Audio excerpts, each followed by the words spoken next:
The non-subscribers greatly emphasised the authority of Scripture, biblical teaching, particularly the teaching of Christ. Of course, they also emphasised the right to private judgment and to assess the Scriptures, but they emphasised the authority of Scripture greatly. And so they would be very irritated when accusations were made that they disregarded Scripture. And this was particularly true.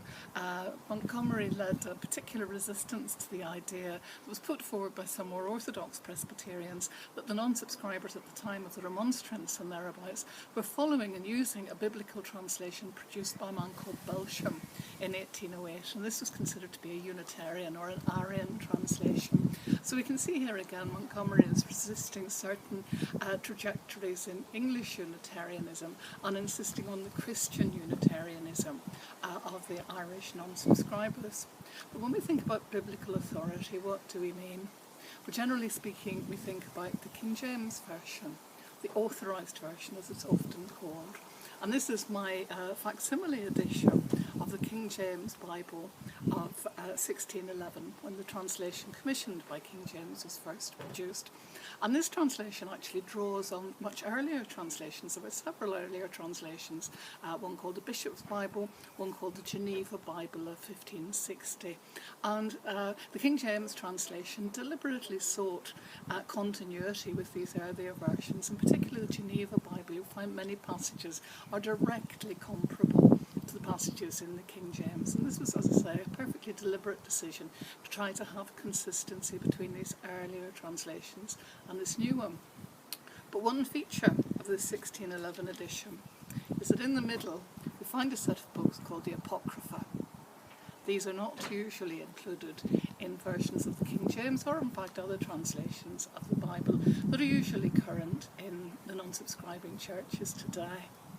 And for this we need to look back to the Westminster Confession, because the first chapter of the Westminster Confession declared that the Apocrypha, the books of known as the Apocrypha, were not divinely inspired, and so they were ruled out of the canon at that time.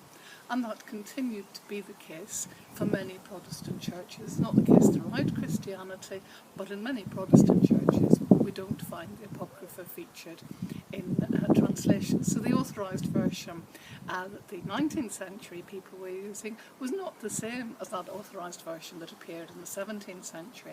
Also, there were several errors in printing. There were numerous notorious misprints. And so in the 1760s, a group of scholars, primarily from Oxford, although also from Cambridge, began to look at translations of the Bible, and they produced what they considered to be an authorised and accurate version that wiped out all of these misprints, and that was the version that was decreed to be used in churches. So this is where this idea of this particular authoritative version or translation of the Bible came from. But by the middle of the 19th century, there were grave concerns about accuracy of translation. Several of the non-subscribers were very expert in biblical languages, and John Scott Porter in particular was a great biblical scholar.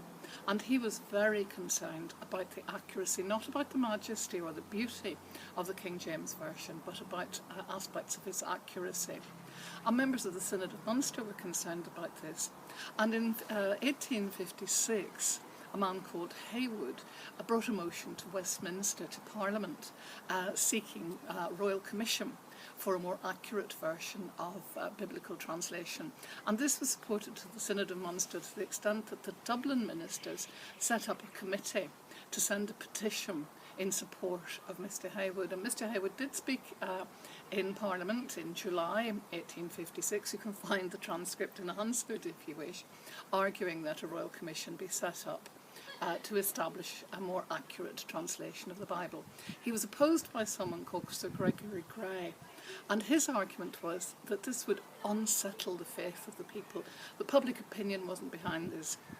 Really, the issue here is, of course, that ideas about the theory of evolution are very much under discussion. In 1859, Darwin's Origin of Species will appear, and so people were afraid that if the authority of biblical translation were challenged at this time, this might undermine the church itself.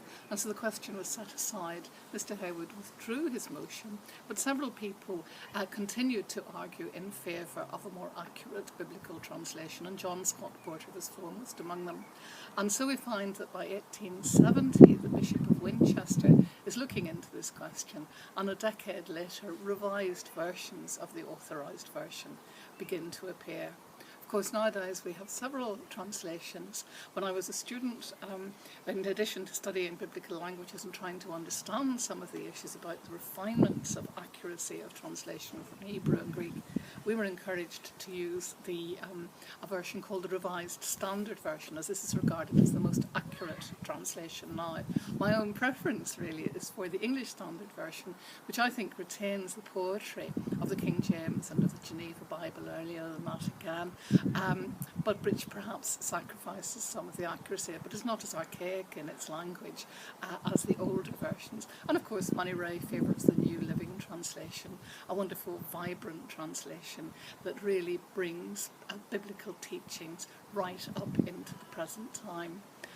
And so, as we seek for accuracy, we also seek for relevance, and we remember our responsibility shared with those earlier non-subscribers to study Scripture for ourselves.